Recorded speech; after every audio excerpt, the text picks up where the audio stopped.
satu benda yang sebelum ni team tak boleh buat ialah bagaimana untuk block passing Trent Alexander-Arnold. Kalau dulu contohnya Liverpool kalah midfield battle, tak ada masalah. Sebab apa? Sebab ada Trent kan. Kalah midfield battle pun Liverpool tak boleh gerakkan bola dekat bahagian midfield pun, ada Trent yang akan boleh buat line breaking pass, gunalah kaki kanan, kaki kiri, bola macam mana, bola lengkong, bola apa, semua dia boleh buat.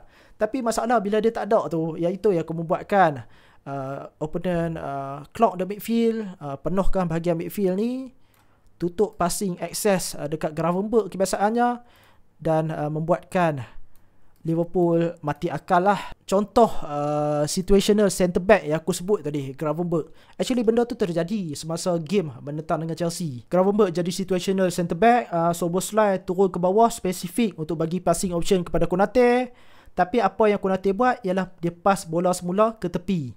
Dan hampa boleh tengok reaction Szoboszlai dan Bradley yang sangat-sangat frust. Sebab apa? Sebab Konate dia tak mau pass, sebab dia tak berani ambil risiko. Solution yang sekarang ni ada in the house tu, dia berbalik kepada satu nama saja, iaitu Curtis Jones. Inilah yang boleh kita harapkan sekarang ni untuk jadi our go-to build up initiator. Dialah bertindak untuk menjadi pemula kita punya build up, aku rasakan.